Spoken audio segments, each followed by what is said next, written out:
Hey again, YouTube, Nutjob with a Machete doing a modification on my Barong Machete, Idunn.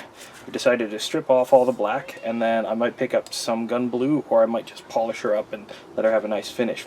So this should be pretty much as straightforward as stripping the Cold Steel Norse Tomahawk. I've got the same stuff. I've got the circa 1850 furniture stripper. I've got, actually these are the same gloves as before. I've got a little brush to paint on the stripping agent, and what I've got here is, it's an old family size pizza, aluminum pizza tray, and I've just notched out the corner so that the blade will sit down all the way in the solution and I can get a little better coverage. This one's got a little bit more prep because it's a machete. I tend to oil them up relatively heavily, so just give it a wipe down with some cleaning wipes and get off all the oil that's on there, because the oil can impede, I found out the hard way, the cleaning process. That's the oil off there. Give it a quick wipe down with a old holy sock so that we don't have chemicals reacting with each other.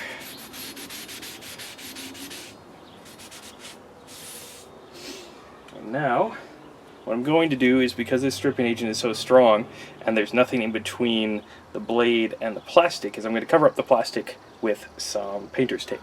So I'll do that and then be right back. Okay, so we've taped up the handle.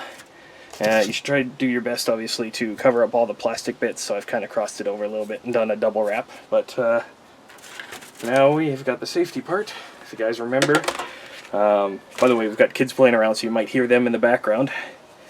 But if you remember last time, I discovered that this stripping agent can act like a contact poison if you get it on your skin. So I am going to do my best to not get it on my skin. And yeah, these are the same gloves as last time.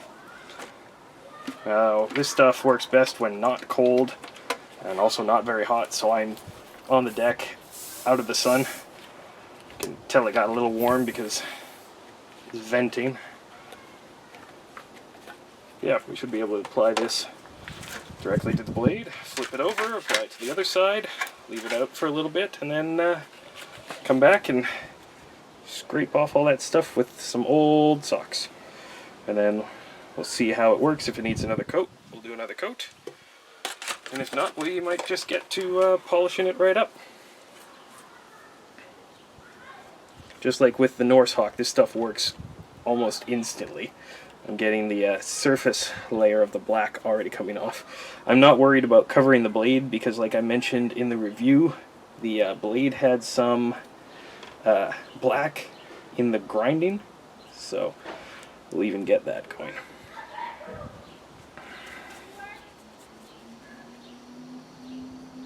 Try to get it all the way down to make my life easier later when I try to take this stuff off. Get a thin coat on everything. That should be good enough, and let's flip her.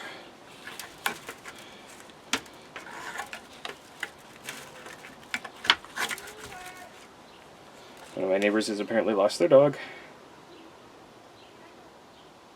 Or the child. Do my best not to get this crap on myself. This is why I don't usually film out on the deck. Backyard is much, much quieter.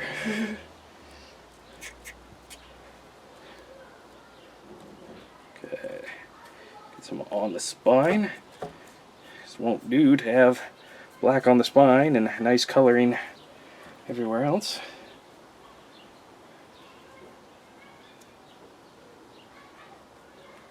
Cover up the blade edge. Of course, I'm going to do blade maintenance after this, just in case I cause any rust or anything like that. Let's clean this off a bit so I can use this later.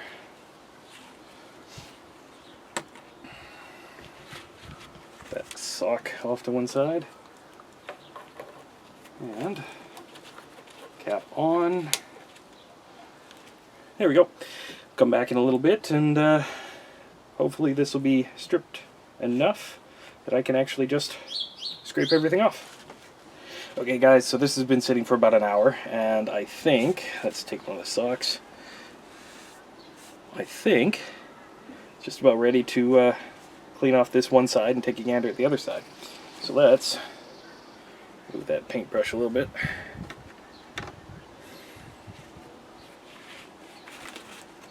Let's see. Yeah, even the other side's mostly stripped. Let's take this off, see how we did. There we go. Again, trying to keep this crap off my hands. Got a bee buzzing around my head.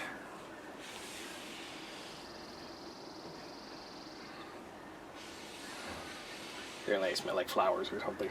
I sincerely doubt that. It's a very warm day. And well, that's not too bad. Took off most of that black and we're left with a decent looking steel. And now I'm going to have to do another coat just in case. See if I can get off a little bit more of this finish. And we'll do a polish up.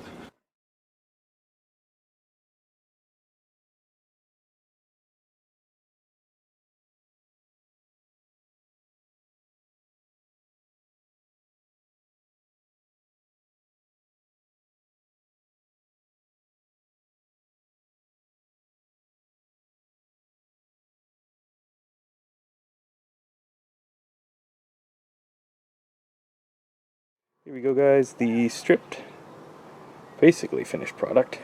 The stripping agent, of course, won't remove all that black, so I had to sand it down with some coarse sandpaper and then some fine sandpaper, and then I've just polished it up with some jeweler's rouge.